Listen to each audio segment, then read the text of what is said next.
Bienvenidos, muy buenos días, son las 6 de la madrugada, 40 segundos. Un gusto acompañarlos en este día jueves 13. Mucha atención, amanecemos con una sorpresiva crisis causada por la Fiscalía, que anoche tomó la decisión de capturar a un delincuente de los disidentes de las FARC. Se llama Giovanni Andrés Rojas, tiene el alias de Araña, un hombre que en teoría estaba o debía estar protegido por un proceso de paz que está en curso entre el gobierno Petro y la Coordinadora Nacional del Ejército Bolivariano, que es un grupo disidente de los disidentes de Iván Márquez en las FARC. Este señor Rojas estaba desde hace 3 días en Bogotá con Walter Mendoza y toda la cúpula de estos ex-FARC, que operan principalmente hoy en Nariño y Putumayo. Estaba en el tercer ciclo de conversaciones de paz, unos diálogos de los que se separó Iván Márquez, que está en Caracas. Hicieron anoche una rueda de prensa para anunciar acuerdos parciales y que se volvían a reunir en marzo en Pasto, cuando llegaron sorpresiva e intempestivamente 10 hombres del CTI de la Fiscalía a capturarlo a él, a este alias Araña, y ahí se armó Troya. Pueden ver ustedes las imágenes en el canal de YouTube, porque estaban llenos en ese hotel Marriott en el centro de Bogotá, llenos de disidentes, de funcionarios del gobierno y de cámaras, inclusive de abogados de estos disidentes de las FARC. El CTI llegó con la orden diciendo que es una circular roja de la Interpol emitida ayer. Los disidentes y sus abogados intentando mostrar allí la resolución que firmó la misma fiscal Luz Adriana Camargo en abril del año pasado, que les garantiza a todos ellos que no se ejecutará ninguna orden de captura mientras estén en el proceso de paz, lo que técnicamente se llama el levantamiento de la orden de captura. En medio de esa tormenta llegó al hotel en la calle 26 el comisionado Oti Patiño, que termina muy agriamente increpando a los funcionarios del CTI, diciendo que se trata de un entrampamiento al proceso de paz, que fue la misma expresión que utilizó la izquierda para descalificar la captura en su momento de Jesús Santrich en la Fiscalía, recuerden ustedes, en el gobierno anterior. Y la doctora Camargo, no es una fiscal que ellos puedan decir que es de derecha, ni fascista, ni de oposición, pero es el CTI de esta fiscalía el que ejecuta la orden de captura de Interpol. Bienvenidos, ya les vamos a hablar de esta noticia. Sobre el tema, la Fiscalía está emitiendo un comunicado de última hora. Ya les voy a contar porque es una novela en curso. A esta hora no se sabe en dónde está este Araña, porque cuando el CTI se lo lleva casi a las 2 de la madrugada de hoy, dice que no se da en calidad de capturado, con una diferencia semántica. Dice que no está capturado, sino retenido, mientras hoy el gobierno, la Fiscalía y la Interpol definen su futuro. En medio de eso hay declaraciones, por supuesto, amenazantes, porque lo grave es que este Araña fue capturado efectivamente por una orden de la Interpol que tiene fines de extradición y podría ser extraditado a los Estados Unidos, que sería, por supuesto, una gran paradoja. Tiene un proceso pendiente por narcotráfico en una corte de California. La resolución firmada por la fiscal para levantar las órdenes de captura también dice en el artículo 2 el año pasado que pasaría que se levantan las órdenes de captura, inclusive si hay órdenes de Interpol. Así que por eso fue el desencuentro y la crisis en la que amanecemos. Bienvenidos, les voy a contar en segundos de ello. No es este el único golpe de la Fiscalía al gobierno. El mismo día en que el presidente nombró a Antonio Sanguino como ministro de Trabajo, la Fiscalía anuncia una imputación de cargos por corrupción contra el señor Sanguino, un político que está imputado desde octubre del año pasado por tráfico de influencias y cohecho, ya llamado a juicio. Quiere decir, será, en caso de que el presidente Petro decida posesionarlo, será un ministro sub judice. La denuncia original contra Sanguino se remonta al año 2007 en Bogotá, cuando él era concejal, cuando era de izquierda en el gobierno de Samuel Moreno y cuando se metió al carrusel de la contratación. Ejerció presiones para que le nombraran a un amigo gerente del hospital de Usme. Después, dice la denuncia contra Sanguino, el nuevo ministro de Trabajo participó en la adjudicación de un contrato para la construcción de una sede que costó en su momento 15.000 millones de pesos. Obviamente, cuando un político pone un amigo es para sacar adelante un contrato. Cuestionamientos de los que tendrá que responder el señor Sanguino, repito, designado ministro de Trabajo. En desarrollo de este remesón ministerial han renunciado ya 7 ministros. Hablando de problemas con la justicia, se le enreda al gobierno la extradición de Papá Pitufo, que es el alias de Diego Marín, el hombre que ha metido al gobierno y a la campaña Petro en inmensos problemas judiciales. Los abogados de Papá Pitufo presentaron una solicitud de asilo que podría retrasar hasta 60 o 90 días la extradición hacia Colombia. Solo cuando el gobierno de Portugal responda de fondo ese asilo, podría comenzar el proceso de extradición a Colombia. Y a propósito del gobierno, aterrizó esta madrugada en Doha, la capital de Qatar, el presidente Gustavo Petro, segunda parada de su viaje internacional, en donde ha estado hablando de inteligencia artificial, de la nube y de nuevos impuestos, muy poquito del tema de Colombia, solamente a través de su cuenta de Twitter. Hay otro funcionario que renuncia de forma irrevocable, se trata de Alexander López, el director de Planeación Nacional, a quien no le gustaban las matemáticas, duró poco en el cargo organizando las cuentas del gobierno, es muy cercano a Francia Márquez, que también cuestionó la decisión del presidente de meter al gobierno a Armando Benedetti. Le dijo en su momento el presidente Gustavo Petro que si iba a hacer política era inadmisible para él como jefe del Ejecutivo, y efectivamente se va Alexander López a hacer política. El que regresa al gobierno es Luis Carlos Leal, ex superintendente de salud, será asesor en el Ministerio de Salud, su hoja de vida ya fue publicada. Hay varios nombramientos, unos en interinidad, otros en propiedad, en medio de este remesón. Hablando de salud, a pesar de las denuncias de irregularidades de cómo citaron a sesiones extraordinarias, hoy la plenaria de la Cámara de Representantes va a debatir los artículos de la reforma a la salud, con la advertencia de antemano de que cualquier decisión sobre esta reforma a la salud podría estar viciada porque la convocatoria la hicieron mal hecha cuando no habían posesionado, cuando no había ministro del Interior. Y hay una buena noticia: en este país de obras fallidas quedó habilitado el viaducto, el puente del kilómetro 58 en la vía al Llano, una obra de 720 metros de longitud, una obra que se ve bien en principio, como se habían visto también las que se han caído. Está dirigida a arreglar el inmenso problema de derrumbes y de falta de movilidad en ese corredor en la vía entre Bogotá y Villavicencio. En el mundo, esta mañana, siguen trabajando la diplomacia y los diplomáticos. Llegó a Múnich el secretario de Estado norteamericano Marco Rubio para hablar del final de la invasión de Rusia a Ucrania, después de la conversación telefónica de las últimas horas de Trump con Putin y de Trump con Zelensky, el presidente ucraniano. Un acuerdo que están haciendo a espaldas de Europa. Esta mañana intentan corregir el tema de cómo sería el final de la guerra y de qué va a pasar con el ingreso de Ucrania a la OTAN, que fue por donde comenzó esta invasión. Bienvenidos, es un gusto saludarlos. Murió la escritora colombiana Beatriz Caballero. Para ella, para su familia, era hermana de Luis y de Antonio. Mis condolencias.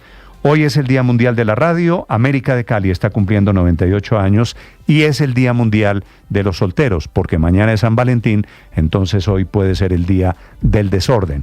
También es el Día de los Infieles y de los Amantes. Aquí está lo más, dice el calendario, aquí está lo más importante en el resumen que preparamos en Voces y Sonidos en Mañanas Blue.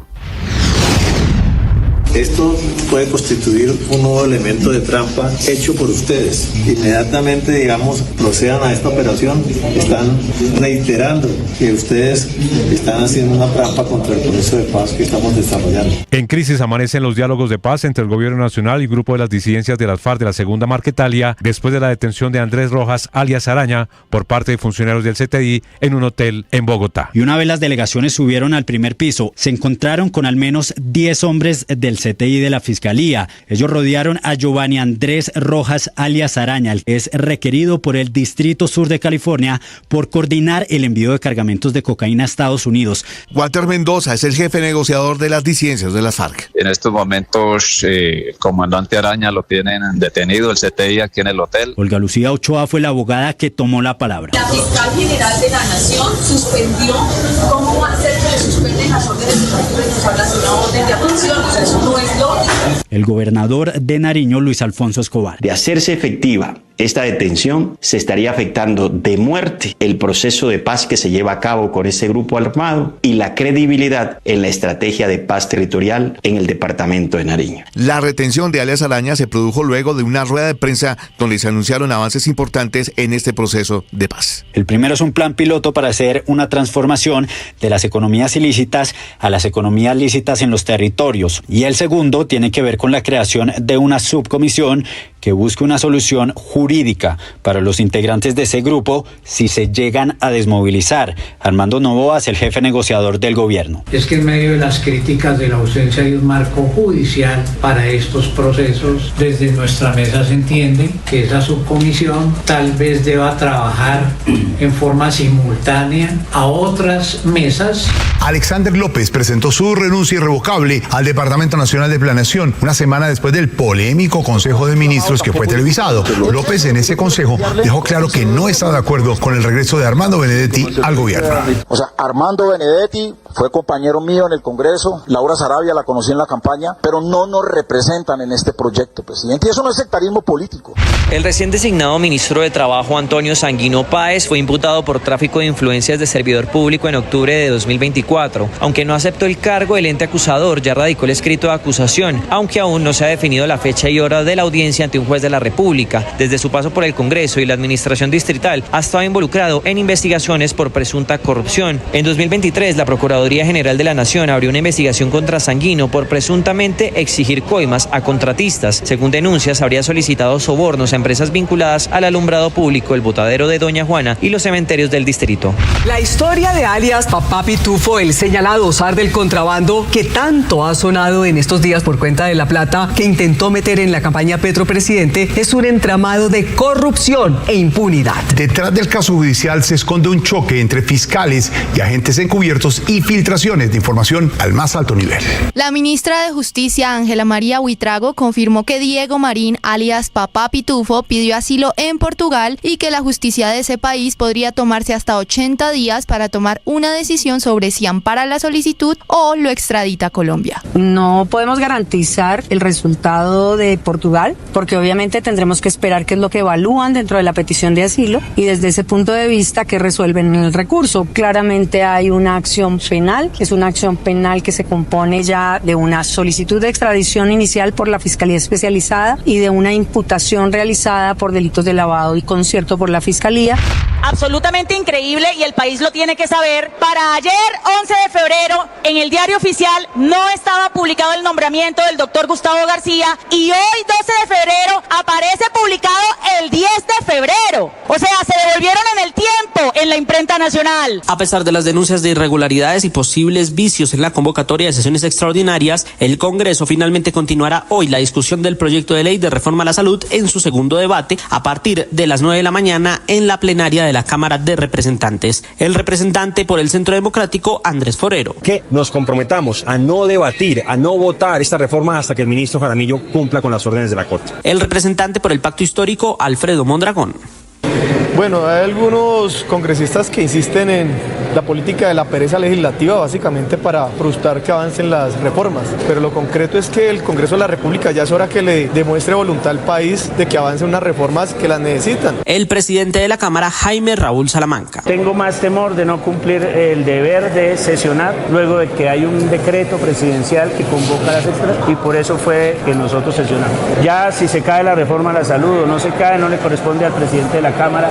La fiscal Lucy Laborde afirmó que tiene registros de visita del hijo del turco Ilsaka a Nicolás Petro, quien se encuentra en audiencias preparatorias del juicio. Dentro de las pruebas hay una fotografía que habría sido tomada por Day Vázquez en la que se evidencia el ingreso de la camioneta de Ilsaka a la residencia de la hoy separada pareja. Es el registro de ingreso del señor Gabriel Ilsaka al inmueble en el que residen la señora Daysuris y el señor Nicolás Petro, y es en la misma fecha en la que se ha establecido que el señor Gabriel Ilzaca hace entrega de 200 millones de pesos.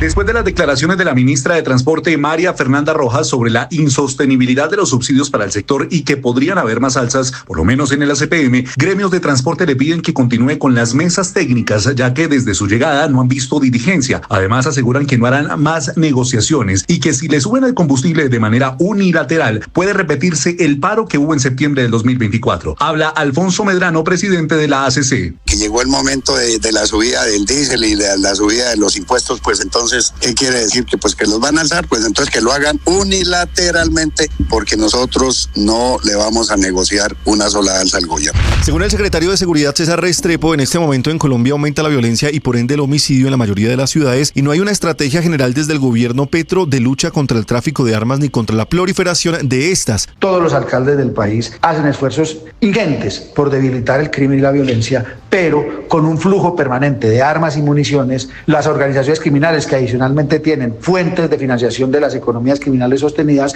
van a ser cada vez más resilientes.